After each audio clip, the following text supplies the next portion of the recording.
नारायण नारायण। श्री राम शरणम मम। चतुर्थ प्रवचन।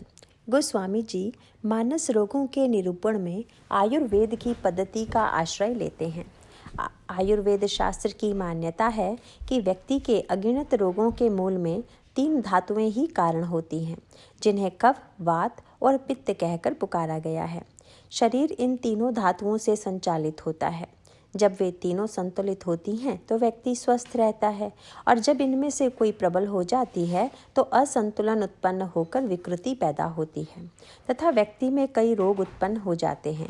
काकभूषुंडी जी अंतर्मन की व्याख्या में यही पद्धति अपनाते हैं।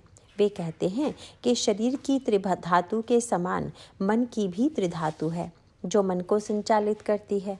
मन की इन 3 धातुओं का नाम है काम, क्रोध और लोभ।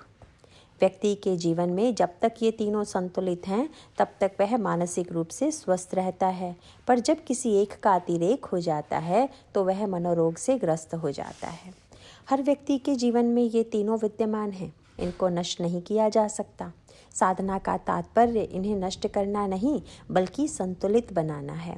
यह वैसे ही है जैसे शारीरिक रोग के संदर्भ में जब कोई धातु प्रबल हो जाती है तो वैद्य उस धातु को नष्ट करने की दवा नहीं देता, अपितु उसके अतिरेक को मिटाने की व्यवस्था करता है। कारण यह है कि हर धातु मनुष्य के स्वास्थ्य के लिए आवश्यक है। उदाहरण के लिए पित्त को ले लें, उसका कार्य है भोजन को पचाना। जब आप बाहर अग्नि के द्वारा भोजन बनाते हैं तब यदि अग्नि संतुलित मात्रा में जल रही होगी तो भोजन ठीक पकेगा, और यदि आंच तेज हो जाएगी तो भोजन जलेगा। इसी प्रकार जब तक पित्त सम रहता है वह खाए हुए भोजन को पचाता है, पर यदि उसका अतिरेक हो जाए तो भोजन के बाद पेट में जलन होने लगती है। ऐसी दशा में वैद्य का काम है ऐसी दवा देना जिससे पित्त बना तो रहे पर उसका अतिरेक दूर हो जाए। यही बात काम, क्रोध और लोभ इन 3 मानस रोगों पर भी लागू होती है। हमारे यहाँ त्रिदेव प्रसिद्ध हैं, ब्रह्मा, विष्णु और महेश। यदि आप ध्यान से देखेंगे तो पाएंगे कि ब्रह्मा ने अपने जीवन में काम को स्वीकार किया है तो विष्णु ने लोभ को और महेश ने क्रोध को। ब्रह्मा सृष्टि के निर्माता हैं, उन्होंने पहली मानसी सृष्टि की, पर जब उन्हें संतोष नहीं हुआ तब भौतिक सृष्टि के विस्तार का संकल्प किया। अब यह जो भौतिक सृष्टि है वह तो शरीर के माध्यम से ही होगी, और शरीर के माध्यम से सृष्टि का विस्तार करने के लिए काम को स्वीकार करना होगा। इसीलिए ब्रह्मा के सृष्टि विस्तार में काम छिपा हुआ है। इसी प्रकार विष्णु ने लोभ को स्वीकार किया है। यह अटपटी सी बात लगती है, पर इसे आप उल्टे अर्थ में ना लें। मेरे कहने का ऐसा अर्थ न लें कि ब्रह्मा, विष्णु और महेश कामी, लोभी तथा क्रोधी हैं। कुछ श्रोता ऐसे विलक्षण होते हैं कि वे ऐसी बात सुन लेते हैं जो वक्ता की कल्पना में भी नहीं होती। एक बार मैंने देखा कि एक श्रोता सामने बैठकर लिखते रहते हैं। मेरे मन में जिज्ञासा हुई, जरा देखें तो ये क्या लिखते हैं। जब देखा तो यह पाया कि उन्होंने लिखा है, भगवान राम तो बड़े सीधे स्वभाव के थे पर लक्ष्मण कुटिल स्वभाव के थे। मैंने ऐसा कहा तो नहीं था, पर उन्होंने वैसा सुन लिया और अपने मन से उसका तात्पर्य ग्रहण कर लिया। तो मेरा अनुरोध यह है कि आप ऐसी भ्रांति ना करें। मैं तो यही कहना चाहता हूँ कि सृष्टि निर्माण के मूल में काम की वृत्ति विद्यमान है, जिसे ब्रह्मा स्वीकार करते हैं। अब विष्णु कौन है? यदि कोई थोड़ा धन संग्रह करे तो लोग उसे लोभी कहते हैं, और विष्णु तो साक्षात लक्ष्मीपति हैं। अतएव पालन के मूल में भगवान विष्णु लोभ की वृत्ति स्वीकार करते हैं। इसी प्रकार शंकर जी हैं, संहार के देवता, और संहार के लिए क्रोध अपेक्षित होता है। जब वे क्रोध में भरकर अपना तृतीय नेत्र खोलते हैं तब संहार होता है। इस प्रकार संहार के मूल में महेश को क्रोध की वृत्ति स्वीकार करनी पड़ती है। इसका अभिप्राय यह है कि काम के द्वारा उत्पत्ति की, लोभ के द्वारा पालन की और क्रोध के द्वारा संहार की प्रक्रिया चलती है, और इन तीनों प्रक्रियाओं से सृष्टि संचालित होती है। तो जिस प्रकार सृष्टि के मूल में ये तीनों तत्व विद्यमान हैं, उसी प्रकार व्यक्ति के मन के मूल में भी जब ये तीनों संतुलित रूप में विद्यमान रहते हैं तब व्यक्ति और समाज स्वस्थ रहता है। पर जब इनमें से एक की भी प्रबलता होती है तब असंतुलन पैदा हो जाता है, और यह विकृति व्यक्ति को एवं समाज को अस्वस्थ बना देती है। रामचरितमानस में श्री राम को तो ईश्वर का पूर्णावतार निरूपित किया गया है, पर परशुराम जी को अंशावतार, फिर उन्हें और कुछ नीचे उतार कर आवेशावतार कहकर अपूर्णावतार बताया गया है। एक ओर तो उन्हें ईश्वर का अवतार कहा गया और दूसरी ओर उनके साथ अपूर्णता जोड़ दी गई। यह एक विचित्र विरोधाभास सा प्रतीत होता है। पौराणिक भाषा में इसे यूँ रखा गया है कि भगवान राम के चरित्र में जिस परिपूर्णता के दर्शन होते हैं वह परशुराम के चरित्र में विद्यमान नहीं है। यद्यपि उनका चरित्र महान है और उनके जीवन में उत्कृष्ट गुण विद्यमान हैं, किंतु ऐसे उच्च पद के अधिकारी होते हुए भी उनके जीवन में अपूर्णता दिखाई देती है। वैसे तो वे काम और क्रोध की विकृतियों के विजेता हैं। न तो उनके जीवन में कभी काम दिखता है, न सत्ता पर अधिकार करने का प्रलोभन, परंतु वे क्रोध को नहीं जीत सके। उनमें क्रोध की यह जो विकृति है वही उनके चरित्र को अपूर्ण बना देती है। भगवान राम और लक्ष्मण जी का उनसे जो वार्तालाप है उसका उद्देश्य मुख्यतः उनकी क्रोध की विकृति को दूर कर देना है। इसी प्रकार अनेक व्यक्ति होते हैं जो उत्कृष्ट गुण संपन्न होते हुए भी काम या क्रोध या लोभ के अतिरेक के कारण असंतुलित हो जाते हैं और व्यक्ति की अस्वस्थता के फलस्वरूप समाज भी अस्वस्थ हो जाता है, क्योंकि मानस रोगों में बड़ी संक्रामकता होती है। शारीरिक और मानसिक रोगों में कुछ ऐसे साम्य हैं, वैसी ही भिन्नता भी। शारीरिक रोगों में कुछ तो छूत के होते हैं और शेष छूत के नहीं। रोगी के पास बैठने से छूत के रोग स्वस्थ व्यक्ति को भी लग सकते हैं, पर जो छूत के रोगी नहीं हैं उनके पास बैठने पर यह बात लागू नहीं होती। किंतु मानस रोगों के संदर्भ में ऐसा विभेद नहीं है, वहाँ तो सारे रोग छूत के हैं। इसका अभिप्राय यह है कि जो मानसिक रूप से अस्वस्थ व्यक्ति का संग करेगा उसमें भी किसी न किसी प्रकार की रुग्णता आ ही जाएगी। उदाहरणार्थ परशुराम तो क्रोध के अतिरेक के कारण अस्वस्थ थे ही। उन्होंने अपने क्रोध से अपने समीप आने वाले लोगों को भयान्वित कर समाज को अस्वस्थ बना दिया। तब ईश्वर के ऐसे अवतार का प्रयोजन हुआ जिसमें किसी प्रकार की अपूर्णता न हो, जिनके जीवन में संतुलन और समग्रता हो। ऐसा अवतार हमें श्री राम के रूप में प्राप्त होता है। श्री रामचरितमानस में इस बात को कई दृष्टांतों के माध्यम से स्पष्ट किया गया है। जैसे एक नदी है, नदी का जल जीवनदायी है, उसके अनेक उपयोग हैं। उसमें हम स्नान करते हैं, वस्त्र स्वच्छ करते हैं, खेत की सिंचाई करते हैं, पर यदि उस जल में अतिरेक हो गया यानी बाढ़ आ गई तो वही कल्याणकारी होने की बदले दुखदायी हो जाता है। इसी प्रकार व्यक्ति की स्वस्थता जैसे सब संबंधित जनों को सुख देती है, वैसे ही उसकी अस्वस्थता उनके लिए दुखदायी बन जाती है। जब साधारण व्यक्ति असंतुलित होता है तब परिवार में दुख की सृष्टि करता है, पर विशिष्ट व्यक्ति का असंतुलन तो सारे समाज को अस्वस्थ बना देता है, क्योंकि उसका संबंध सारे समाज से होता है। रामचरितमानस में त्रिदोष के माध्यम से यही स्पष्ट करने की चेष्टा की गई है कि व्यक्ति और समाज के जीवन में इन त्रिदोषों को कैसे संतुलित रखा जाए। इस संदर्भ में मैं आपको आयुर्वेद की एक और मान्यता बता दूं। वह यह है कि व्यक्ति के शरीर में कफ, वात और पित्त स्वयं गतिशील नहीं हैं, अपितु वात ही इन दोनों को गति प्रदान करता है। महर्षि चरक के सामने जब यह प्रश्न किया गया कि कफ, वात और पित्त में किसे प्रमुखता दें, तो उन्होंने उत्तर में वात की मुख्यता की प्रतिपादित की। तभी तो आयुर्वेद शास्त्र कफ और पित्त की चिकित्सा सरल मानता है, लेकिन वात की चिकित्सा को बड़ा कठिन। वात ही शरीर की अन्य धातुओं को सक्रिय बनाता है, इसीलिए वही सारी विकृतियों के मूल में है। इस वात को नियंत्रित कर शरीर को स्वस्थ रखना कठिन कार्य है। इसी प्रकार मानस रोगों के संदर्भ में लोभ और क्रोध की चिकित्सा तो अपेक्षाकृत सरल है, पर काम की चिकित्सा बड़ी कठिन है।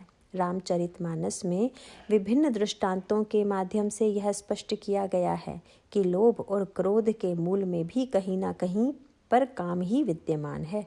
यहाँ पर हमें काम को व्यापक अर्थों में लेना होगा। सभी प्रकार की कामना को हम काम कह सकते हैं। इस काम की दो दशाएं हैं, एक है लोभ और दूसरी है क्रोध। जब मनुष्य के मन में काम का जन्म होता है और जब उस कामना की पूर्ति होती है तब उसके भीतर लोभ जन्म लेता है। काम की पूर्ति से मनुष्य को संतोष नहीं होता, अपितु उसकी इच्छा बढ़ती जाती है। कहा भी तो है, जो 10, 20, 50 मिले, सत होए हजार न लाखन की। दूसरी ओर यदि कामना की पूर्ति में बाधा आएगी तो व्यक्ति में क्रोध उत्पन्न होगा। इस प्रकार जो कामना मूल में है उसी का परिणाम होता है लोभ या फिर क्रोध। तभी तो भगवान श्री कृष्ण गीता में काम का परिणाम लोभ न बताकर सीधे क्रोध ही बताते हैं। कहते हैं, संगात संजायते काम, कामात् क्रोधो भी जायते। संग से कामना उत्पन्न होती है और कामना से क्रोध जन्म लेता है। लगता है कि बीच की कड़ी टूटी हुई है। यह भी तो वे कह सकते हैं, कामात् लोभो भी जायते, पर वह यह न कहकर कामना से क्रोध उत्पन्न होने की बात करते हैं। कारण यह है कि व्यक्ति के मन में जब लोभ की वृत्ति उत्पन्न होगी तो वह कभी संतुष्ट तो होगी नहीं और असंतोष क्रोध को ही जन्म देगा। इसीलिए उन्होंने काम के पश्चात सीधे क्रोध के ही उत्पन्न होने की बात कही। गोस्वामी जी ने रामचरितमानस में विभिन्न पात्रों के माध्यम से काम की जटिलता का बड़ा विलक्षण वर्णन किया है। उसके कुछ संकेतों को आपके समक्ष रखने की चेष्टा करूंगा। हमने पहले ही कहा कि सृष्टि के मूल में कामपूर्ति की जो आकांक्षा है, उस आकांक्षा को पूर्ण करने के लिए उसके समक्ष जितने साधन उपलब्ध हैं, उनमें सबसे अधिक सुखानुभूति होती है काम सुख में। अब ऐसे काम की निंदा की जाए या प्रशंसा, जो सृष्टिकर्ता होने के साथ प्राणियों के सर्वाधिक सुख का कारण है। हम श्री रामचरितमानस और गीता दोनों में ही काम की निंदा पाते हैं। मानस में भगवान राम ने काम की निंदा की। अरण्य कांड में वर्णन आता है कि भगवान श्री राघवेंद्र विलाप करते हुए वन में चारों ओर सीता जी को खोज रहे हैं। ऐसे समय वे लक्ष्मण जी से एक दिन वार्तालाप करते हुए कहते हैं, तात तीनी अति प्रबल खल, काम क्रोध अरु लोभ, मुनि विज्ञान धाम मन, करहि निमिष महु क्षोभ। हे तात, काम क्रोध और लोभ दुर्गुणों में ये 3 अत्यंत प्रबल दुष्ट हैं। ये विज्ञान के धाम मुनियों के भी मनों को पल भर में क्षुब्ध कर देते हैं। यहाँ पर भगवान राम ने मन के विकारों का वर्णन दुर्गुण दुर्विचारों के रूप में, राक्षसों के रूप में किया और मानस रोग के प्रसंग में काकभुशुंडी जी इनका वर्णन त्रिधातु के रूप में करते हैं। तो यह जो भगवान राम काम आदि की निंदा करते हैं, वह कुछ अटपटा सा लगता है। एक ब्रह्मचारी यदि काम की निंदा करे तो बात समझ में आती है, पर जब उसकी निंदा का प्रवचन राम के द्वारा हो तो बात विपरीत सी प्रतीत होती है। यह विपरीतता तब और भी विलक्षण हो जाती है जब वे लक्ष्मण के समक्ष काम का अत्यंत विस्तृत वर्णन करते हैं और कहते हैं, लक्ष्मण देखत काम अनेका, रहहि धीर तिनके जगली का। हे लक्ष्मण, कामदेव की इस सेना को देखकर जो धीर बने रहते हैं, जगत में उन्हीं की वीरों में प्रतिष्ठा होती है। भगवान श्री राघवेंद्र वृक्ष की छाया में बैठे हुए लक्ष्मण जी से यह वार्तालाप कर ही रहे हैं कि इतने में नारद जी आ जाते हैं। नारद हैं बाल ब्रह्मचारी। उनके लिए स्वाभाविक तो यह होता कि भगवान को ऐसी परिस्थिति में देखकर वे उनके पास जाकर संवेदना प्रकट करते, कहते कि महाराज, यह तो आप पर बड़ी विपत्ति आ गई है। पर वे ऐसा कुछ नहीं करते, बल्कि भगवान के पास जाकर उन्हें प्रणाम कर उनसे कहते हैं, महाराज, मेरे मन में एक जिज्ञासा है, आप कृपया उसका समाधान कर दीजिए। भगवान पूछते हैं कि तुम्हारी क्या जिज्ञासा है। तब नारद जी जो प्रश्न करते हैं, यह प्रश्न कम और व्यंग्य अधिक, भगवान के प्रति आक्षेप अधिक प्रतीत होता है। नारद यह प्रश्न उनसे पहले भी पूछ सकते थे। वे कितनी ही बार प्रभु से मिल चुके थे, पर नहीं, वे तो इसी अवसर पर अपना प्रश्न पूछते हुए कहते हैं, तब विवाह मैं चाहूँ कीन्हा, प्रभु के ही कारण करई न दीन्हा। महाराज, यह बताइए कि उस समय जब मैंने विवाह करना चाहा था, तब आपने क्यों नहीं करने दिया। अब यह प्रश्न क्या था? एक प्रकार से व्यंग ही था। भगवान राम पत्नी के लिए रो रहे हैं। वे पत्नी से वियोग के कारण दुख की स्थिति में हैं और ऐसे समय नारद का अपने विवाह के बारे में बात करना व्यंग है। यह प्रश्न सार्थक उस समय होता जब श्री राम दूल्हा बनकर जा रहे थे। तब नारद उनसे मिलकर पूछ सकते थे कि आप अब स्वयं विवाह करने जा रहे हैं, तब मेरा विवाह क्यों नहीं होने दिया। किंतु उस समय उन्होंने नहीं पूछा। उस समय तो उनकी भूमिका दूसरी थी। विवाह के प्रसंग में आता है कि ब्रह्मलोक में ब्रह्मा ने भगवान राम और श्री सीता जी के विवाह का मुहूर्त निकाला और उसे जनक के पास भेजा। नारद जी माध्यम बने। गोस्वामी जी लिखते हैं, पैठ दीन ही नारद सन सोई, गनी जनक के गन कन्ह जोई। ब्रह्मा जी ने लग्न पत्रिका तैयार कर नारद जी के हाथ में दी और कहा, पुत्र जाओ, तुम ही इसे जनक के पास पहुंचा आओ। और जब नारद जी मुहूर्त लेकर जनक जी के पास पहुँचे तो पता चला कि जनक के ज्योतिषियों ने भी पहले से वही मुहूर्त निकाल कर रखा है। अतएव उन्हें ब्रह्मा के मुहूर्त निकालने की अपेक्षा नहीं थी। इसका कारण यह है कि यदि ब्रह्मा विचार के देवता हैं तो श्री सीता जी भी मति को निर्मल करने वाली हैं। गोस्वामी जी लिखते हैं, जनक सुता जग जननी जानकी, अतिशय प्रिय करुणा निधान की, जाके जुगपद कमल मनावऊं, जा सुकृपा निर्मल मति पावऊं। जग जननी जानकी जी की कृपा से जनकपुरी के गणकों की बुद्धि निर्मल हो गई है और उन्होंने भगवान श्री राम और श्री सीता जी के विवाह का मुहूर्त पहले से ही निकाल लिया है। अतएव उन्हें ब्रह्मा या नारद के संदेश की अपेक्षा नहीं है। फिर भी ब्रह्मा जी को नारद के माध्यम से यह संदेश भेजते हैं और वह अपने निकाले मुहूर्त को धन्य बनाने के लिए। उस समय भी नारद चाहते तो भगवान श्री राम से अपना प्रश्न पूछ सकते थे। फिर प्रभु के चरित्र में अनेक घटनाएं घटती गई और नारद उनमें दर्शक बनकर आए, पर कहीं भी उन्होंने प्रभु के सामने अपनी यह समस्या नहीं रखी। और विचित्रता यह है कि आज जब प्रभु सीता जी के वियोग में कातर दिखाई दे रहे हैं, तब नारद यह प्रश्न पूछ बैठते हैं। इसीलिए यह कटाक्ष जैसा मालूम पड़ता है। प्रभु अंतर्यामी हैं, वे नारद का अभिप्राय समझ लेते हैं। नारद के मन में यह था कि भूखे को भोजन देना तो ठीक है, पर जिसे भूख ना लगे उसे भोजन देना और भूखे को भोजन से वंचित करना, यह कहाँ का न्याय है। नारद जी का संकेत शंकर जी की ओर था। भगवान शंकर समाधि में तल्लीन थे, उनमें विवाह की कोई कामना न थी। प्रभु उनके सामने प्रकट होते हैं और उनसे विवाह कर लेने की प्रार्थना करते हैं। इधर नारद जी हैं जो स्वयं विवाह करना चाहते हैं, पर प्रभु उन्हें बंदर की आकृति देकर उनके विवाह में बाधा डाल देते हैं। इस प्रकार प्रभु शंकर जी का विवाह तो करा ही देते हैं, साथ ही साथ स्वयं भी विवाह कर लेते हैं। नारद जी का अभिप्राय यह है कि यदि काम मेरे लिए त्याज्य है तो वह आपके एवं शंकर जी के लिए भी त्याज्य क्यों नहीं। और जब आप और शंकर जी विवाह कर सकते हैं तब मेरे विवाह में आपको क्या आपत्ति है। भगवान श्री राम नारद के इस प्रश्न का उत्तर संकेत से भी देते हैं और वाणी से भी। उनका अभिप्राय यह है कि नारद, मुझे देखकर तो तुम्हारे मन में विवाह की इच्छा और भी मिट जानी चाहिए। विवाह करके पत्नी के वियोग में मैं कैसा दुखी हूँ, यही तुम्हारे लिए एक सार्थक संकेत है। भगवान राम अपने अलग अलग चरित्र के माध्यम से अलग अलग गुणों के दर्शन कराते हैं।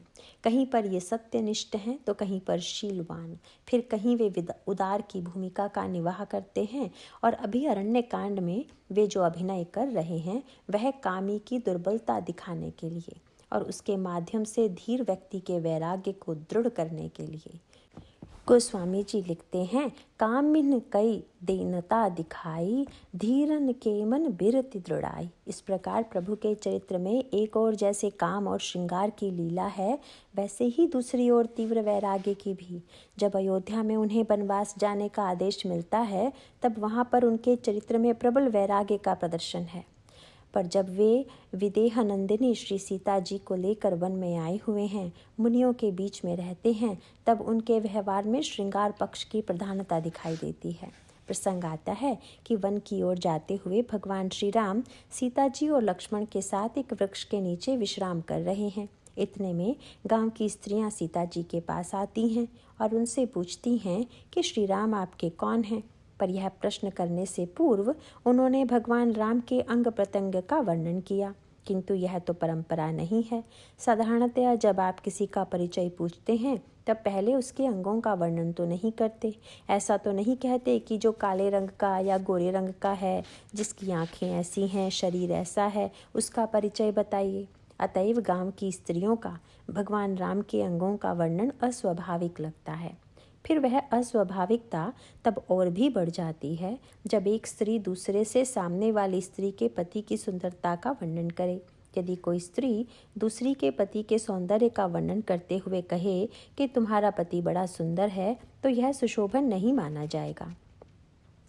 यह मर्यादा की विपरीत बात होगी। गांव की स्त्रियां सीता जी से सीधे ही पूछ सकती थी कि ये पुरुष तुम्हारे कौन हैं, पर वे तो श्री राम के रूप का वर्णन करते हुए सीता जी से पूछती हैं। सीता जी उत्तर में कह सकती थी कि क्या तुम्हें देखकर पता नहीं चल रहा है, और वे अपना ऐसा अभिप्राय संकेत से व्यक्त भी कर देती हैं।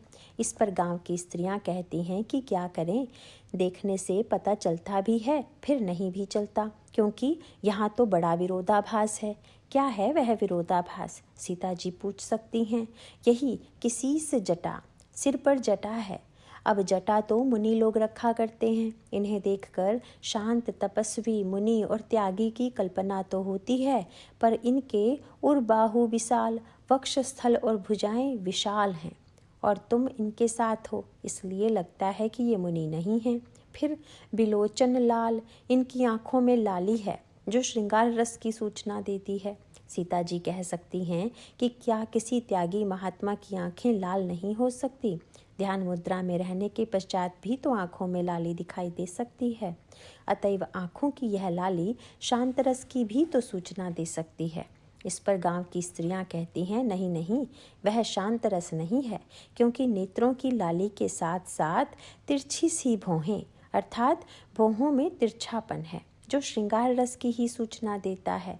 फिर तून सरासन बाण धरे, ये धनुष बाण और तरकस धारण किए हुए हैं। इससे समझ में नहीं आता कि ये हिंसक हैं या अहिंसक, ये मुनि हैं तो फिर विरागी माने या श्रृंगारी। यह तो बड़ा विरोधाभास है। सीता जी कह सकती हैं, यह तुम मुझसे क्यों पूछ रही हो, सीधे इन्हीं से क्यों नहीं पूछ लेती? हम पूछ तो लेती, गांव की स्त्रियां हैं, पर ये तो तुम्हारी ओर बार बार देख रहे हैं। सादर बार ही बार सुभाए चितई तुम त्यों। यदि हमारी ओर देखते होते तो हम पूछ भी लेती। ये यदि मेरी ओर देख रहे हैं तो तुम लोगों को क्यों बुरा लग रहा है? सीता जी कह सकती थीं। वे ग्रामीण बालाएं बोली, बुरा तो नहीं लग रहा है, पर विचित्र विरोधाभास अवश्य मालूम पड़ता है। यदि ये हमारी ओर देखते तो हमें इनसे पूछने में कोई संकोच न होता।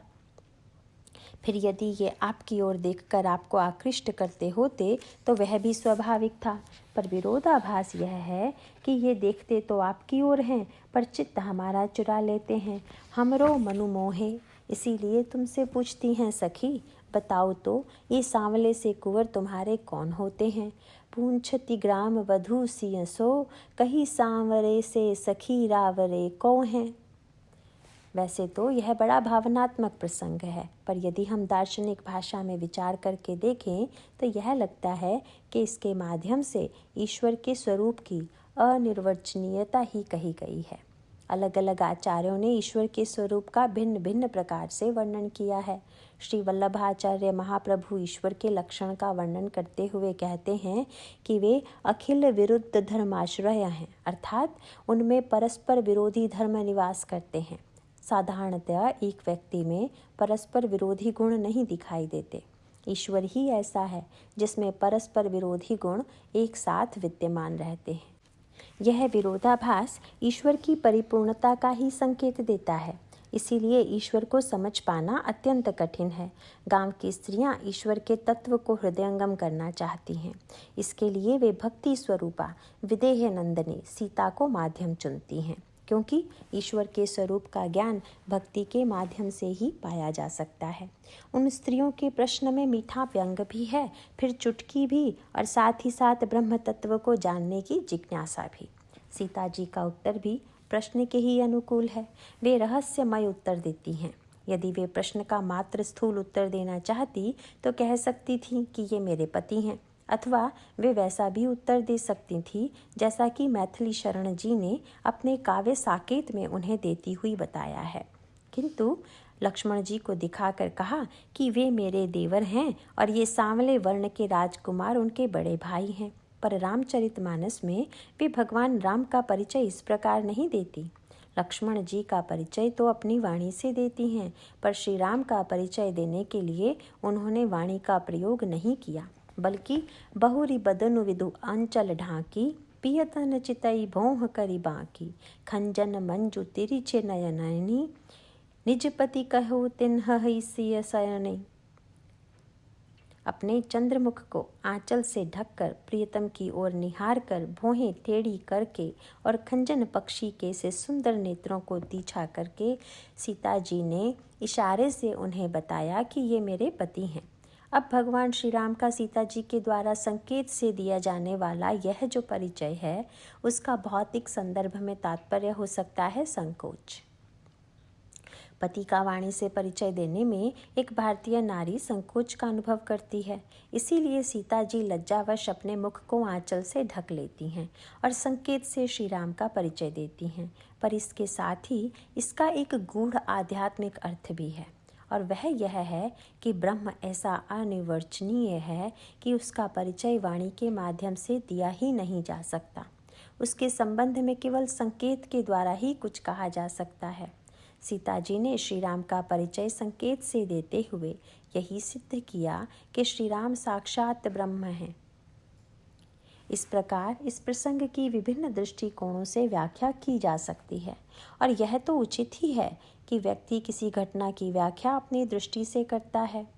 आपने कालिदास के प्रारंभिक जीवन का वह प्रसिद्ध उपाख्यान सुना होगा, जब वे महामूढ़ थे। विद्योत्तमा ने घोषणा की थी कि जो मुझे शास्त्रार्थ में हरा देगा, मैं उसी से विवाह करूंगी। उसने सारे पंडितों को परास्त कर दिया। तब पंडितों ने मिलकर निर्णय किया कि इस राजकुमारी को अपने पांडित्य का बड़ा दंभ है, अतएव इसका विवाह किसी महामूर्ख से करा दिया जाए। वे ऐसे किसी महामूर्ख की खोज में चल पड़े।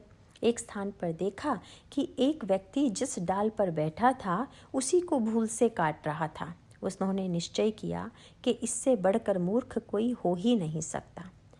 वे उसको यह कहकर साथ ले चले कि चलो हम तुम्हारा ब्याह राजकुमारी से करा देंगे। जब उसने पूछा कि हमें इसके लिए क्या करना होगा, तो उन लोगों ने कहा कि तुम बस चुप ही रहना, तुम्हें और कुछ नहीं करना है, तुम्हें मुंह से कुछ नहीं बोलना है, केवल संकेत से बात करनी है।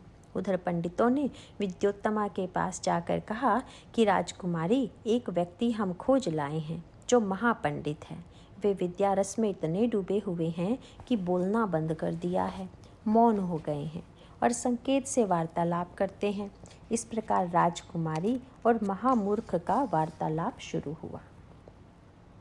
राजकुमारी ने एक उंगली दिखाकर संकेत से मानो यह पूछा कि क्या आप ब्रह्म को एक और अद्वितीय मानते हैं? महामूर्ख ने समझा कि यह मेरी एक आंख फोड़ने के लिए एक उंगली दिखा रही है। उसने उत्तर में 2 उंगलियां दिखा दी। उसका तात्पर्य तो यह था कि यदि तुम मेरी एक आंख फोड़ोगी तो मैं तुम्हारी दोनों आंखें फोड़ दूंगा। पर पंडितों ने इसकी व्याख्या भिन्न प्रकार से की। उन्होंने कहा, राजकुमारी, ये कह रहे हैं कि तत्व 2 हैं, एक ब्रह्म और दूसरा जीव। अब संकेत करने वाले के मन में चाहे जो अर्थ हो, पर व्याख्या करने वाला तो उसे अपने ही अर्थ में लेता है। जिसकी जैसी बौद्धिक क्षमता होती है वह उसी के अनुसार अर्थ करता है। अंततोगत्वा विद्योत्तमा को पराजित हो जाना पड़ा और उसे इस महामूर्ख को पति के रूप में वर्ण करना पड़ा, जो कालांतर में कालिदास के नाम से प्रसिद्ध हुए। अस्तु। तो सब कहने का तात्पर्य यह है कि ब्रह्म का परिचय और कैसे दिया जाए? क्या वाणी से? तब तो वह ससीम हो जाएगा। इसीलिए किशोरी जी संकेत से परिचय देती हैं, पियतनु चितई भौह करी बाकी, और इसके माध्यम से यह बता देती हैं कि सीधी दृष्टि से ब्रह्म का साक्षात्कार नहीं किया जा सकता। उसके लिए तो एक विशेष प्रकार की भंगिमा चाहिए। इसमें संकेत यह था कि साधारणतया लोग लक्ष्मण जी को टेढ़े स्वभाव का मानते थे और भगवान राम को सीधे स्वभाव का, पर सीता जी गांव की स्त्रियों को दोनों का परिचय देते हुए क्रम को उल्टा देती हैं।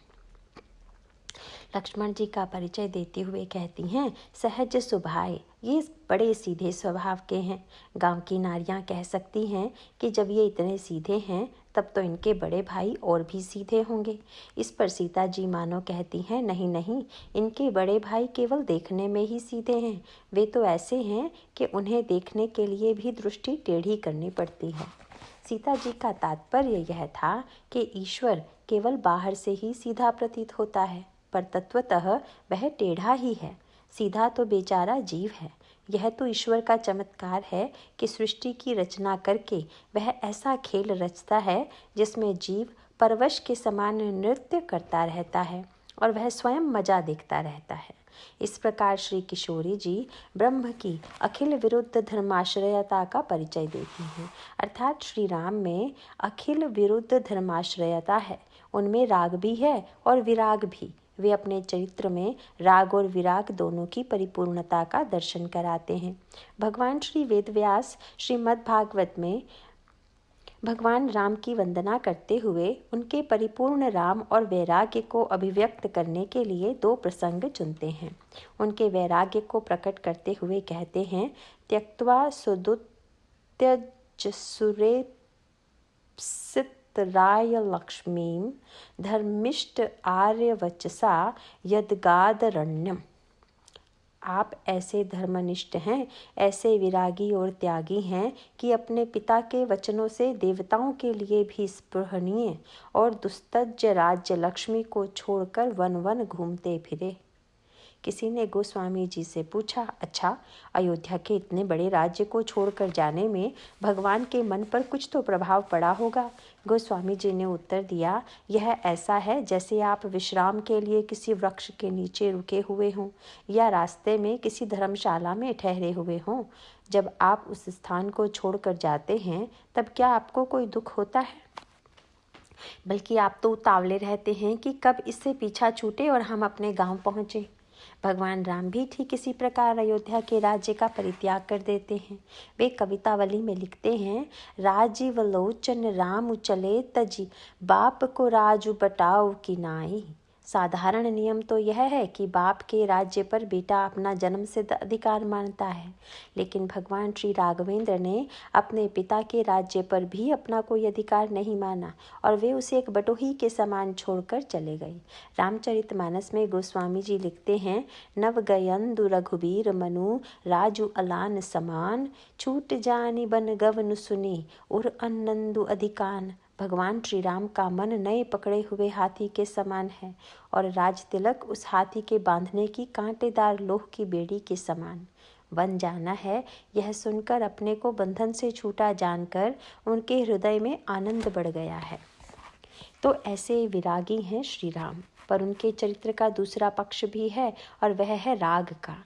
इसे चित्रित करते हुए वेदव्यास भागवत में लिखते हैं, माया मृगम दयित तयेप्सत मनवधाद वंदे महापुरुष ते चरणारविंदम। हे महापुरुष, आप में राग भी इतना है कि अपनी प्रेयसी सीता जी के चाहने पर जानबूझकर आपके चरण कमल माया मृग के पीछे दौड़ते रहे। सचमुच आप प्रेम की सीमा हैं प्रभो। मैं आपके उन्हीं चरणारविंदों की वंदना करता हूँ। तो उनमें विराग इतना कि पिता के कहने से ऐश्वर्य से भरी अयोध्या का परित्याग कर दिया, और फिर राग भी इतना कि सीता जी के कहने से सोने के मृग को पाने के लिए ऐसा भागे कि सीता जी को ही गंवा बैठे। यही उनमें परस्पर विरोधी राग और विराग की पराकाष्ठा है। इसी प्रकार उनके चरित्र में जय का भी पक्ष है और पराजय का भी, गुण का भी पक्ष है और दोष का भी। पर ध्यान देने की बात यह है कि उन्होंने अपने चरित्र में जो दोष पक्ष स्वीकार किया है वह साधक को सावधान करने के लिए ही। प्रश्न उठता है कि भगवान श्री राघवेंद्र चित्रकूट को छोड़कर दंडकारण्य में क्यों आते हैं? वहाँ तो उनके दिन बड़े आनंद में ही बीत रहे थे। फिर सीता जी भी चित्रकूट में इतनी सुखी थी कि गोस्वामी जी लिखते हैं, सियम अनु राम चरण अनुरागा अवध सहस सम बनु प्रिय लागा। सीता जी का मन श्री रामचंद्र जी के चरणों में अनुरक्त है, इससे उनको वन हजारों अवध के समान प्रिय लगता है। तो जब चित्रकूट में सब प्रकार से सबको आनंद ही आनंद था, तब तो यही उचित होता कि भगवान राम 14 बरस वहीं रह जाते और वनवास का काल समाप्त होने पर अयोध्या लौटकर सिंहासन पर बैठ जाते। फिर महाराज श्री दशरथ ने यह तो नहीं कहा था कि किस वन में रहना है, उन्होंने केवल वन में रहने की बात कही थी। तब भी भगवान श्री राम चित्रकूट के आनंद को छोड़कर दंडकारण्य चले जाते हैं। क्यों? चित्रकूट का वातावरण तो अत्यंत पवित्र है, वहाँ मुनियों का सत्संग प्राप्त है, कोल भीलों का निश्चल प्रेम मिलता रहता है। फिर इसी चित्रकूट में श्री भरत का आगमन होता है और भगवान राम से उनका मिलन होता है। तब दंडकारण्य जाने की आवश्यकता क्यों पड़ी? आप देखेंगे कि चित्रकूट का प्रसंग अयोध्या कांड के अंत में है, पर वह वहीं समाप्त नहीं होता। अरण्य कांड के प्रारंभ में भी हम उसका प्रसंग पाते हैं। अरण्य कांड का प्रारंभ एक घटना से होता है। भगवान राम वन में जाकर पुष्प चुनकर लाते हैं और उनके गहने बनाते हैं तथा उन गहनों से सीता जी का श्रृंगार करते हैं। केवल श्रृंगार ही नहीं करते, वे स्फटिक शिला पर सीता जी के बैठने के लिए पत्तों और फूलों के द्वारा आसन भी बनाते हैं और सीता जी का श्रृंगार कर उन्हें उस पर बैठने का अनुरोध करते हैं। अरण्य कांड के प्रारंभ में गोस्वामी जी लिखते हैं, एक बार चुनि कुसुम सुहाए, निज कर भूषण राम बनाए, सीत ही पहिराए प्रभु सादर, बैठे फटिक शिला पर सुंदर। प्रश्न होता है कि क्या गोस्वामी ने यह प्रसंग श्रृंगार के लिए चुना है? यदि उन्होंने इतना लिखकर प्रसंग को समाप्त कर दिया होता कि भगवान राम ने सीता जी का श्रृंगार किया, तो यह सीता जी के प्रति श्री राम के राग का परिचायक होता, पर प्रसंग यहीं समाप्त नहीं होता। गोस्वामी जी कहते हैं कि जब भगवान राम इस प्रकार सीता जी का श्रृंगार करके बैठे हुए थे, तो स्वर्ग से इंद्र का पुत्र जयंत यह सुनकर कि पृथ्वी पर ईश्वर का अवतार हुआ है, चित्रकूट में उनके दर्शन के लिए पहुंचता है। पर वहां आकर उसने ईश्वर को जो कुछ करते देखा, उससे उसके अंतःकरण में ईश्वर के ईश्वरत्व पर श्रद्धा तो हुई नहीं, बल्कि उसे लगा कि यह तो स्वर्ग का नित्य प्रति का दृश्य है। देवतागण अप्सराओं का श्रृंगार करते ही हैं, क्या यही ईश्वर है जो फूलों के गहने बनाकर अपनी प्रिया का श्रृंगार कर रहा है? यह कैसा ईश्वर है जो बनवासी तपस्वी बनकर 14 वर्षों के लिए वन में आया है और यहाँ श्रृंगार लीला में लिप्त है? इससे बढ़कर विडंबना क्या होगी? और तब जयंत को इतना बुरा लगता है कि वह कौए के रूप में आकर सीता जी के चरणों में चोंच से प्रहार करता है। गोस्वामी जी ने लिखा, सीता चरण चोंच हति भागा, मूढ़ मंदमति कारण कागा। वह मूढ़ मंदबुद्धि वाला कौवा सीता जी के चरणों में चोंच मारकर भागा, पर सीता जी इसकी शिकायत भगवान राम से नहीं करती। प्रभु को इसका पता तब लगा जब चला रुधिर रघुनायक जाना, सीता जी के चरणों से रक्त बह निकला। सीता जी हैं मूर्तिमती भक्ति। गांव की स्त्रियों ने भगवान राम का परिचय सीता जी के माध्यम से प्राप्त किया था। जयंत भी चाहता तो भगवान राम के संबंध में अपनी भ्रांति भक्ति देवी के माध्यम से दूर कर भगवान के स्वरूप का ज्ञान प्राप्त कर सकता था, पर वह तो, जैसा गोस्वामी जी कहते हैं, मंदमती था। बुद्धिहीन होने के कारण वह सीता जी के चरणों पर प्रहार करता है, पर सीता जी इसके बारे में भगवान राम से कुछ नहीं कहती, क्योंकि भक्ति का स्वभाव ही नहीं है कि वह दूसरे को दंड देने की प्रेरणा दे। वे तो करुणा की प्रेरणा देती हैं, पर भगवान राम को दिखाई देता है कि किसे दंड देना है। रामायण में संकेत आता है कि किसका रक्त बहना चाहिए और किसका नहीं। जब हनुमान जी ने लंकिनी को मुक्के से मारा तो उसके मुंह से रक्त गिरा, और जब जयंत ने सीता जी के चरणों पर प्रहार किया तो उनके चरणों से रक्त निकला। इसका अभिप्राय क्या हुआ? एक रक्त ऐसा है जिसका बहना कल्याणकारी है और एक रक्त वह है जिसका बहना महान अकल्याणकारी है। एक रक्त वह है जो शरीर में रहता है। फिर रक्त का दूसरा अर्थ भी है। आप लोगों ने महात्माओं की प्रशंसा में सुना होगा कि अमुक महात्मा बड़े विरक्त हैं। इसका अभिप्राय यह नहीं कि उनमें रक्त बिल्कुल नहीं होता और बिना खून के ही उनका शरीर चलता है। इसका तात्पर्य यह है कि जिस प्रकार शरीर में रक्त होता है, उसी प्रकार मन में भी राग का रक्त बहता है। तो जिस व्यक्ति के मन का राग शिथिल हो गया है, उसे विरक्त कहते हैं। गोस्वामी जी लंकिनी को मूर्तिमती प्रवृत्ति मानते हैं और सीता जी हैं मूर्तिमती भक्ति। हनुमान जी लंकिनी पर प्रहार करते हैं ताकि लंकिनी के मुंह से रक्त निकले। तात्पर्य यह है कि सत्संग के माध्यम से संसार के प्रति हमारा राग शिथिल हो। ऐसे राग के घटने में कल्याण है, पर जो सीता जी के चरणों में प्रहार कर रक्त निकालता है वह अक्षम्य है।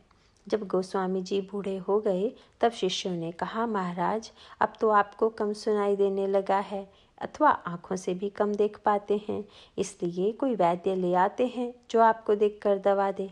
गोस्वामी जी ने कहा, वैद्य तो मैं भी खोज रहा हूँ और चाहता भी हूँ कि वह मुझे दवा भी दे, पर वह मेरे आँख कान की जांच ना करे तो क्या करे। गोस्वामी जी बोले, श्रवण घटहूँ पुनि दृग घटहूँ, घटहूँ सकल बल देह, कानों से कम सुनाई पड़ना एवं आँखों की रोशनी घट जाना, यह तो शरीर का स्वभाव है। वैद्य को यह नहीं देखना है, उसे तो देखना है कि इते घटे घटी हई कहाँ जाऊँ, न घटे हरि ने। कहीं भगवान के प्रति मेरा प्रेम तो कम नहीं हो रहा। यदि उसमें कमी आ रही हो तो मुझे ऐसा वैद्य चाहिए जो दवा देकर उस प्रेम को बढ़ा दे। भरत जी के संदर्भ में कहा गया कि वे दुबले हो रहे हैं। किसी ने गोस्वामी जी से पूछा कि उनका दुबला होना उन्नति का लक्षण है अथवा अवनति का। गोस्वामी जी ने कहा कि वे एक ओर दुबले हो रहे हैं और तो दूसरी ओर मोटे, शरीर की दृष्टि से दुबले हो रहे हैं, पर नित्य नव राम प्रेम पनु पीना, बढ़त धर्म दलु मनु न मलीना। राम प्रेम के प्रति प्रण की दृष्टि से वे मोटे हो रहे हैं, अर्थात राम प्रेम का प्रण नित्य नया और पुष्ट हो रहा है, धर्म का दल बढ़ रहा है और मन प्रसन्न है। तात्पर्य यह है कि जीवन की सार्थकता इसमें है कि भगवान के प्रति भक्ति बढ़े, पर जो भक्ति देवी के चरणों में प्रहार करता है वह तो अक्षम्य है। भगवान राघवेंद्र भक्ति देवी का रंच मात्र भी रक्त बहता हुआ नहीं देख सकते, इसीलिए वे जयंत को दंड देते हैं और साथ ही संकल्प लेते हैं कि जब चित्रकूट जैसी पुण्य भूमि में स्वर्ग से आए इंद्र के पुत्र जयंत जैसे व्यक्ति के मन में मेरे चरित्र को देखकर भ्रांति उत्पन्न हो गई तो मुझे इस स्थल का परित्याग कर भिन्न भूमि में प्रवेश करना चाहिए, जहाँ मैं जीवन की विकृतियों और दुर्गुणों का जो दूसरा पक्ष है उसे प्रकट कर सकूं। भगवान चाहते तो चित्रकूट में रहकर दिव्य रस में 14 वर्ष बिताकर अयोध्या लौट जाते, पर वे जीवन के द्वितीय पक्ष को प्रकट करने दंडकारण्य जाने का निर्णय लेते हैं। चित्रकूट की भूमि जितनी पवित्र थी, दंडकारण्य की भूमि उतनी ही अपवित्र। अतः जब लक्ष्मण वन में कंदमूल फल लेने जाते हैं तो भगवान राम सीता जी से कहते हैं, सीते, चित्रकूट की भूमिका अब समाप्त होती है। चित्रकूट में तुमने और मैंने जिस दिव्य सुख का, भक्ति का और भगवान के मिलन की परिपूर्णता का अनुभव किया, वह पक्ष समाज के सामने रखा, लेकिन उस पक्ष में भी जिसकी दृष्टि में पवित्रता नहीं थी, अंतःकरण में वासना थी, उसमें भ्रांति उत्पन्न हुई। अब जीवन की विकृति विसंगतियों का जो दूसरा पक्ष है, उसकी भूमिका तुम्हें भी स्वीकारनी होगी और मुझे भी। इसीलिए भगवान राम अंडकारण्य में, अरण्य कांड में न तो अपने ईश्वरत्व को प्रकट करते हैं, न ही अपने गुणों को। उनके मन में यह बात आती है कि जब रागी व्यक्तियों के मन में मेरे श्रृंगार को देखकर इस प्रकार की वृत्ति उत्पन्न हुई, तो जो वनवासी मुनि हैं उनके अंतर्मन में मेरे चरित्र का क्या प्रभाव पड़ा होगा। इस संबंध में गोस्वामी जी व्यंग करते हुए एक मीठी चुटकी लेते हैं। वे कहते हैं कि जब भगवान राम की वन यात्रा प्रारंभ हुई तो दंडकारण्य के मुनि बड़े प्रसन्न हुए। वे कवितावली में लिखते हैं, बिंद के बासी उदासी तपी, व्रतधारी महाबिनु नारी दुखारे, गौतमीय तरि तुलसी, सो कथा मुनि भे मुनि वृंद सुखारे। विंध्य पर्वत पर रहने वाले व्रतधारी, उदासी और तपस्वी लोग बिना स्त्री के दुखी थे। उन्होंने भगवान राम के चरण स्पर्श द्वारा गौतम की पत्नी अहल्या के तरने की बात सुनी थी। वे सब प्रसन्न होकर भगवान से बोले, हे है सिला सब चंद्रमुखी, पर से पद मंजुल कंज तिहारे, किन्हीं भली रघुनायक जू, करुणा करी कानन को पगुधारे। प्रभु, आपने बड़ा अच्छा किया जो आप वन में आ गए। यहाँ तो वन में चारों ओर पत्थर ही पत्थर हैं, वे सब आपके चरण स्पर्श से चंद्रमुखी हो जाएंगे। अतः भगवान सोचते हैं कि यदि मेरे आचरण के द्वारा लोगों के मन में श्रृंगार की उत्पत्ति हुई तो अब ऐसी लीला कर दूं जिससे जिनके मन में श्रृंगार के प्रति आकर्षण उत्पन्न हुआ हो वे भी विरागी हो जाएं और भूल कर भी न सोचें कि हमें जीवन में इस लीला को स्वीकार करना चाहिए। भगवान राम सीता जी से कहते हैं कि इस लीला में मैं काम की भूमिका स्वीकारता हूँ और तुम लोभ की भूमिका स्वीकार लो। जैसे भगवान राम का काम से कोई संबंध नहीं है, वे तो पूर्ण काम है, और सीता जी में भी लोभ का कोई प्रश्न नहीं, वे तो साक्षात लक्ष्मी हैं जो अयोध्या और जनकपुर के वैभव को छोड़कर वन में चली आई तथा दशरथ जी के रोकने पर भी जिनके मन में कोई आकर्षण उत्पन्न नहीं हुआ, वे सोने के मृग को देखकर उसे पाने के लिए व्यग्र हो उठी। यह बात तर्क संगत मालूम नहीं होती, इसके द्वारा तो वे मानवीय लीला का निर्वाह करती हैं। जब लक्ष्मण जी वन में गए थे तब भगवान राम ने सीता जी से कहा, सुनहु प्रिया व्रत रुचिर सुशीला, मैं कछु कर भी ललित नर लीला। हे प्रिय पातिव्रत धर्म का पालन करने वाली सुशीले, सुनो, मैं अब कुछ मानवीय लीला करूँगा। भगवान श्री राम उनसे दो कार्य करने की बात कहते हैं। एक रूप में तो तुम अग्नि में निवास करो और दूसरे रूप में मेरे पास रहकर जो भूमिका मैंने बताई है उसका निर्वाह करो। आपको संकेत कर दूं कि यह दंडकारण्य मनोभूमि है और चित्रकूट है चित्त की भूमि। दंडक वन में भगवान राम मन की दुर्बलताओं को, विकृतियों को तथा समाज में उसके दुष्परिणामों को प्रकट करने के लिए एक नाटक करते हैं। इसका अभिप्राय क्या है? यही कि भगवान राम का चरित्र यहाँ पर अनुकरणीय नहीं है, बल्कि हमें सावधान करने वाला है। मन के जो विविध दोष हैं और उन दोषों से उत्पन्न होने वाली जो विकृतियाँ हैं, उन्हें ही प्रकट करने के लिए भगवान राम दंडकारण्य की इस अपवित्र भूमि में प्रवेश करते हैं। वहाँ वे जीवन के दो पक्ष प्रकट करते हैं। एक पक्ष तब जब शूर्पणखा आती है और दूसरा तब जब मारी जाता है। दोनों नकली वेश बनाकर आते हैं तथा दोनों ही जीवन के बहुत बड़े प्रलोभन हैं। शूर्पणखा के रूप में कामिनी और स्वर्ण मृग के रूप में कांचन। दोनों लंका से आते हैं। पहले सौंदर्य का आकर्षण आया, उसके बाद स्वर्ण मृग का प्रलोभन। भगवान श्री राघवेंद्र दोनों पक्षों का अंतर बताते हैं। पहले पक्ष में यह बताते हैं कि कैसी मनस्थिति होने पर चाहे कामिनी का प्रलोभन हो अथवा कांचन का, उस पर विजय प्राप्त की जा सकती है। और दूसरे पक्ष द्वारा यह प्रकट करते हैं कि किन परिस्थितियों में व्यक्ति इन दुर्गुणों से पराजित होकर दुख भोगता है। तो पहला पक्ष यह है कि शूर्पणखा आती है और भगवान के सामने विवाह का प्रस्ताव रखती है। वह कहती है, मम अनुरूप पुरुष जग माही, देखहूँ खोजी लोक तिहु नाही, ताते अब लगी रहूं कुमारी, मनुमाना कछु तुम ही निहारी। मेरे अनुरूप पुरुष जगत भर में नहीं है। मैंने तीनों लोकों को खोज कर देखा, इसी से अब तक कुमारी रही। अब तुमको देखकर कुछ चित्त ठहरा है। अब इससे बचने का उपाय क्या है? वही जो भगवान राम ने किया। शूर्पणखा लंका से आई है और लंका साक्षात देहनगर है। श्री राम ने शूर्पणखा की बात सुनकर किसकी ओर देखा? सीत ही चितई, सीता जी की ओर। अर्थात जब देह का आकर्षण सामने आए तो वैदेही की ओर दृष्टि डालें। सीता जी वैदेही हैं और शूर्पणखा मूर्तिमती देहवाद की प्रतीक हैं। तो जब देह का आकर्षण सामने आया तो वैदेही की ओर देखा और देखने के साथ साथ शूर्पणखा को कहाँ भेजा? सीता ही चितई कही प्रभु बाता, आई कुंवर मोर लघु भ्राता। अर्थात लक्ष्मण जी के पास कहा कि तुम्हें जाना हो तो लक्ष्मण के पास जाओ। इसका आध्यात्मिक तात्पर्य क्या है? आकर्षण से बचने के दो माध्यम हैं, भक्ति और वैराग्य। श्री सीता जी मूर्तिमती भक्ति हैं और श्री लक्ष्मण जी मूर्तिमान वैराग्य। भगवान राम ने भक्ति की ओर देखा और वासना को वैराग्य के पास भेज दिया। और तब लक्ष्मण क्या करते हैं? जब शूर्पणखा ने जाकर कहा कि तुम्हारे भाई ने मुझे तुम्हारे पास भेजा है, तुम मुझसे विवाह कर लो, तो लक्ष्मण जी ने बचने की दूसरी कला का प्रयोग किया।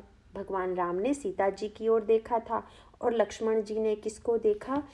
गई लक्ष्मण रिपु भगिनी जानी, प्रभु बिलो की बोले मृदुबानी। उन्होंने बात तो शूर्पणखा से की, उसके प्रश्नों का उत्तर भी दिया, पर देखते रहे प्रभु की ओर।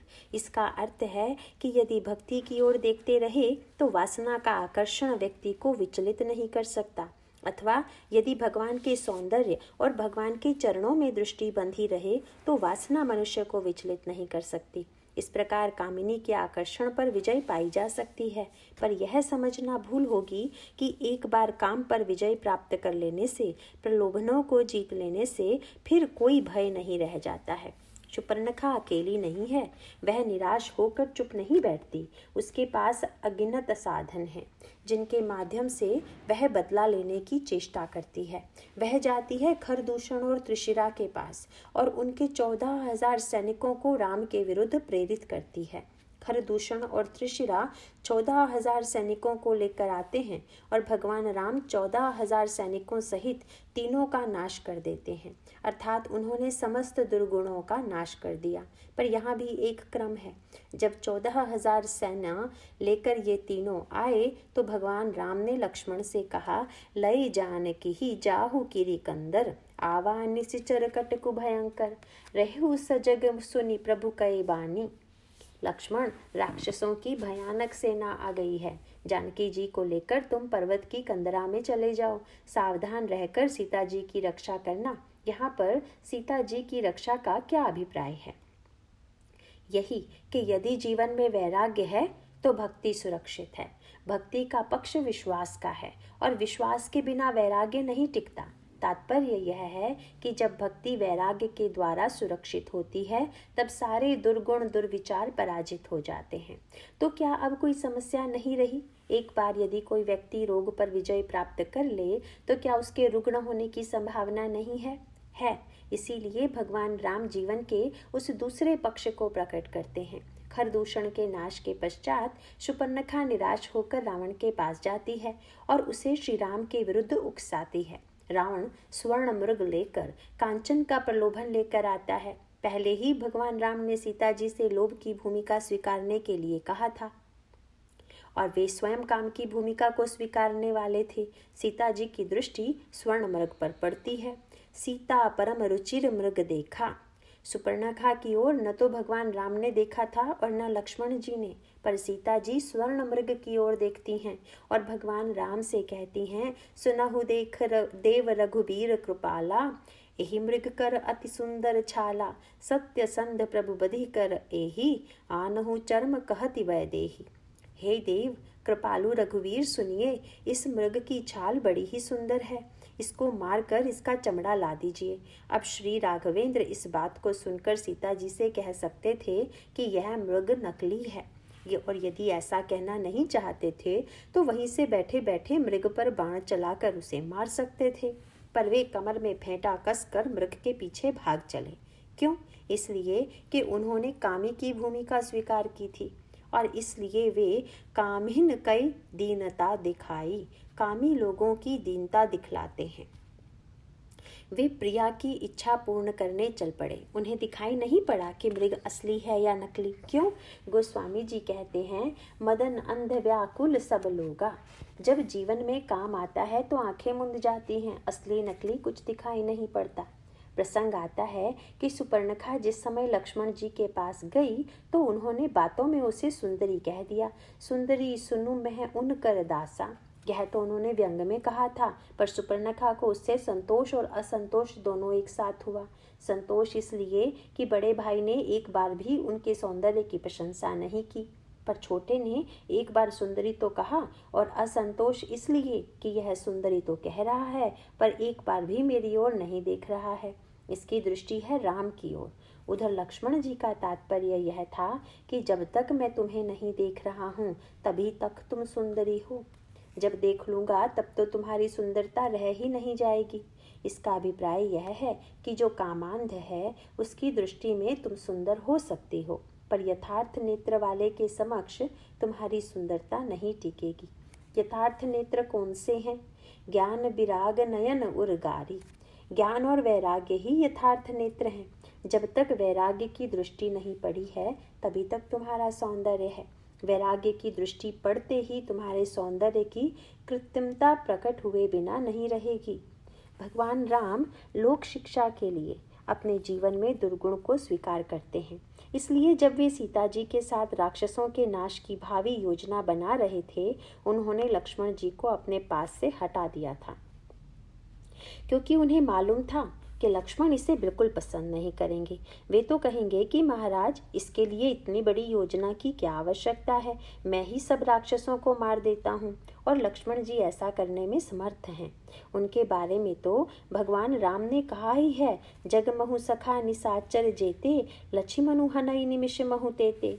जगत में जितने भी राक्षस हैं, लक्ष्मण जी क्षण भर में उन सबको मार सकते हैं। मन में फिर प्रश्न होता है कि जब ऐसी बात थी तो भगवान केवल लक्ष्मण जी को लेकर ही लंका पर आक्रमण कर सकते थे, तब उन्होंने वानरों की सेना एकत्रित क्यों की? इसका भी एक तात्पर्य है। ये वानर कौन है? गोस्वामी जी विनय पत्रिका में लिखते हैं, कैवल्य साधन अखिल भालू मरकट विपुल। ये सब भालू वानर मोक्ष के साधन हैं। तात्पर्य यह है कि ईश्वर सर्वसमर्थ होते हुए भी साधकों का आश्रय लेकर लंका पर विजय प्राप्त करता है। इसके माध्यम से वह दिखाना चाहता है कि कहीं भगवत कृपा का आश्रय लेकर साधक के जीवन में निष्क्रियता न आ जाए। इसीलिए समाज के सन्मुख साधना का पक्ष रखने के लिए वे जीवन में त्रुटियों को स्वीकार करते हैं।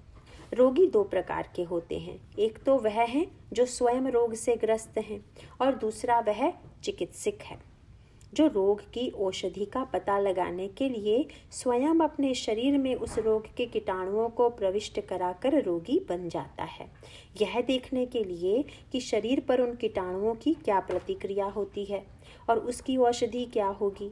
अब जो व्यक्ति स्वेच्छापूर्वक अपने शरीर में रोग की सृष्टि करके दवा खोजना चाहता है, वह कितना सुहृदय और उदार होगा। बस यही उत्कृष्टतम भूमिका भगवान राम की है।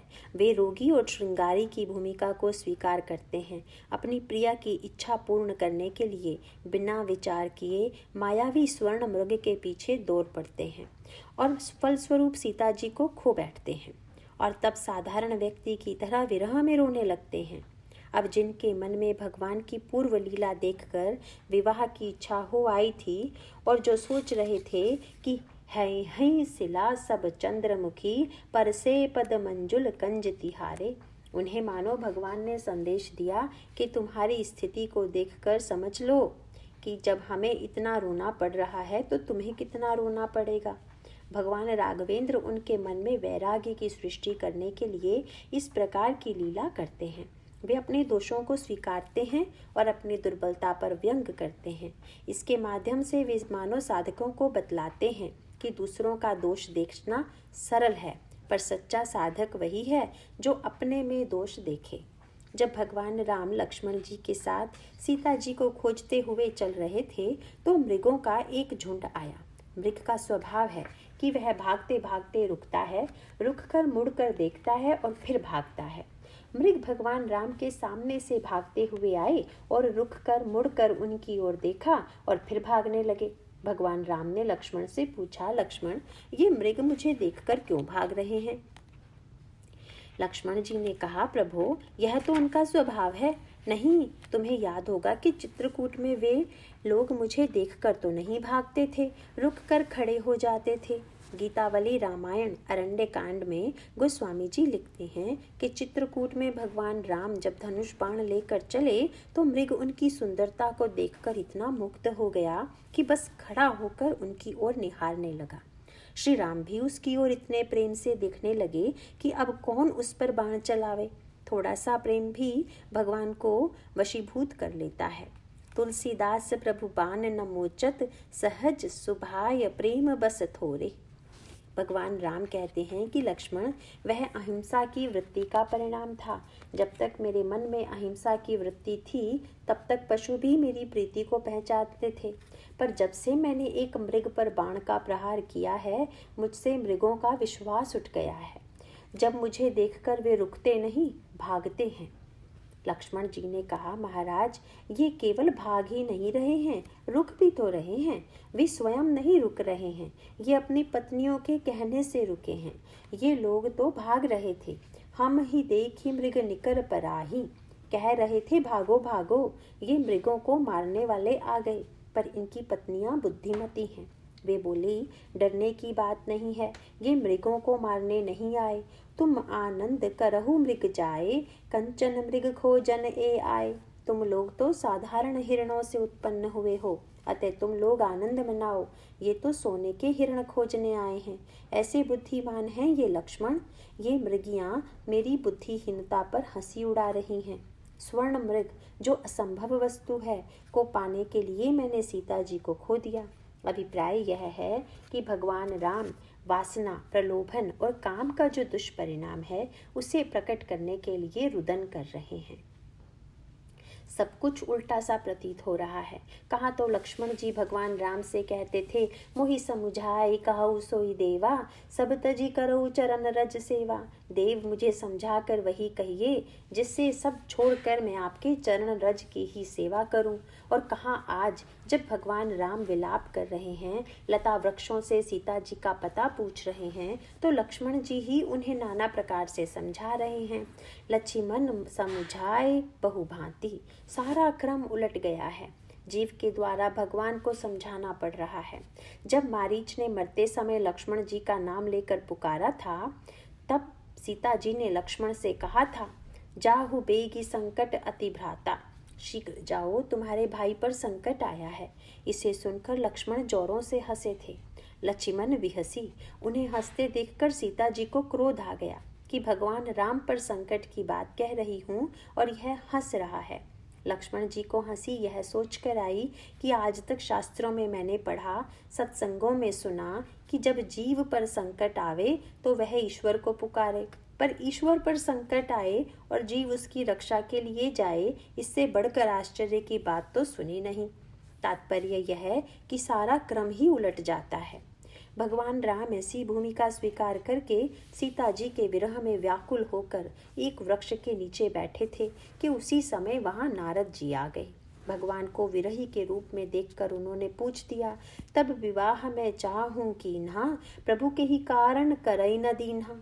प्रभु, तब मैं विवाह करना चाहता था, पर आपने किस कारण से मुझे विवाह नहीं करने दिया। इस पर भगवान राम नारद से काम के दोषों का वर्णन करते हुए कहते हैं, सुनु मुनि कह पुराण श्रुति संता, मोह विपिन कहु नारी बसंता।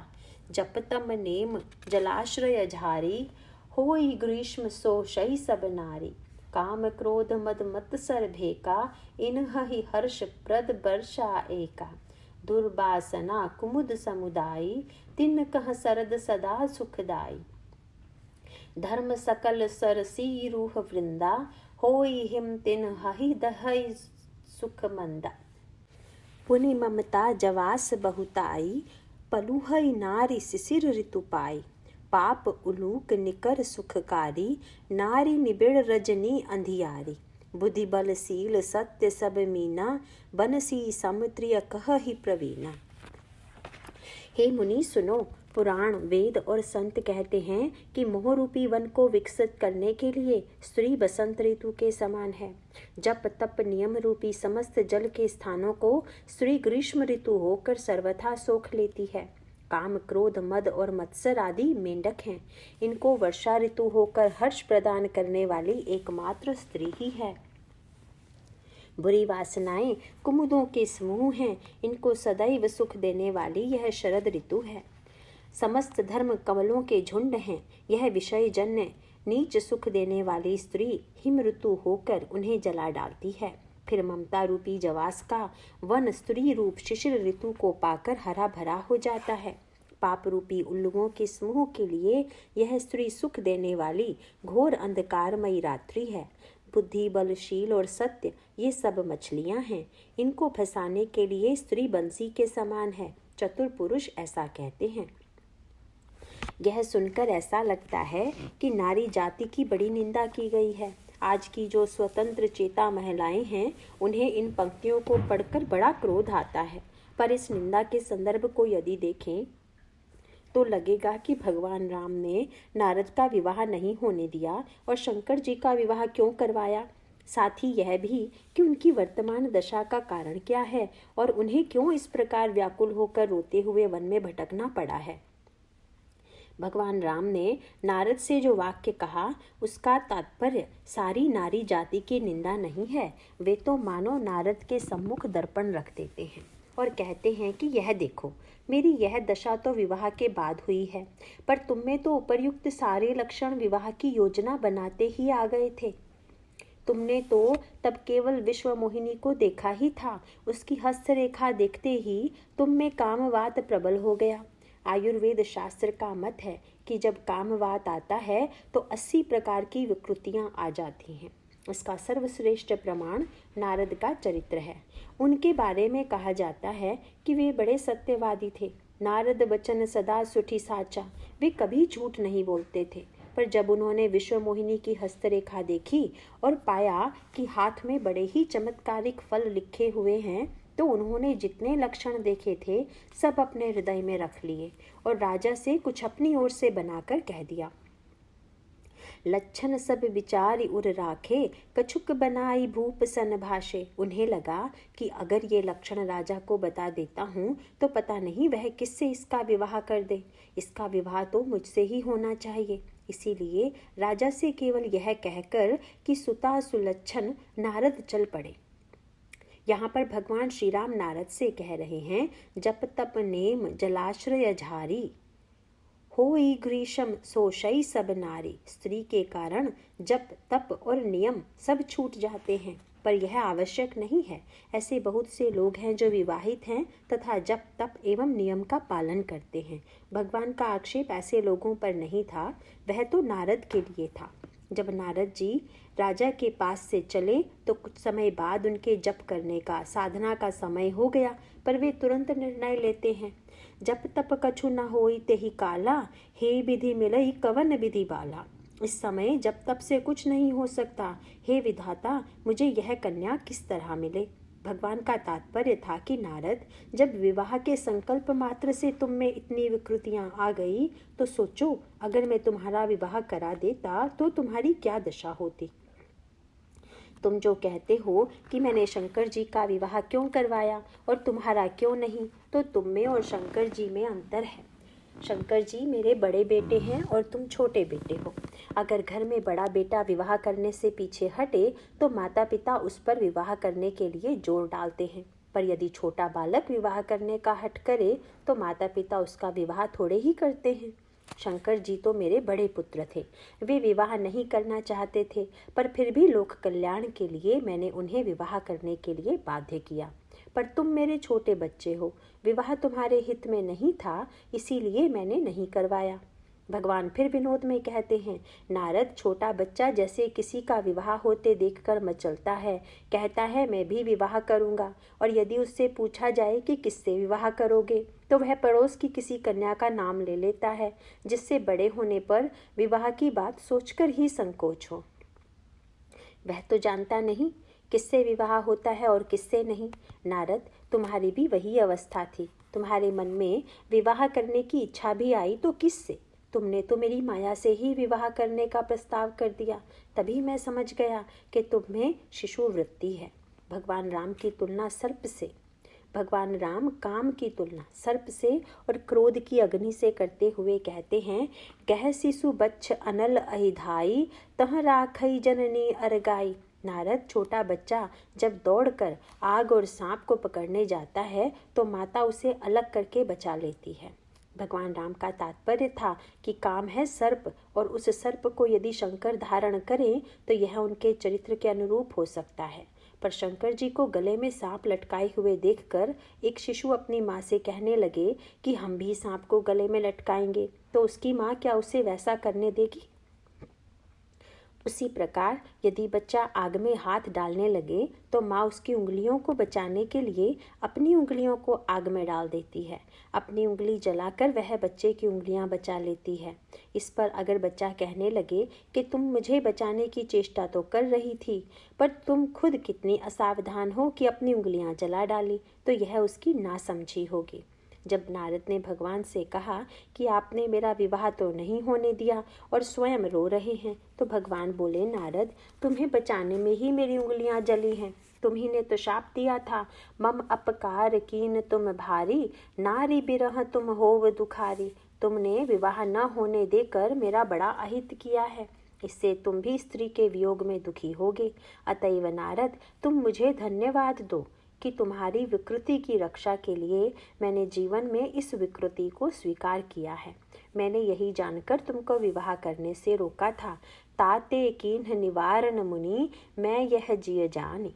इस प्रकार भगवान राम स्वयं अपने चरित्र के माध्यम से और उपदेशों से यह प्रकट कर देते हैं कि मनुष्य के अंतःकरण की वासना किस प्रकार दुर्गुणों की सृष्टि करती है। नारायण नारायण।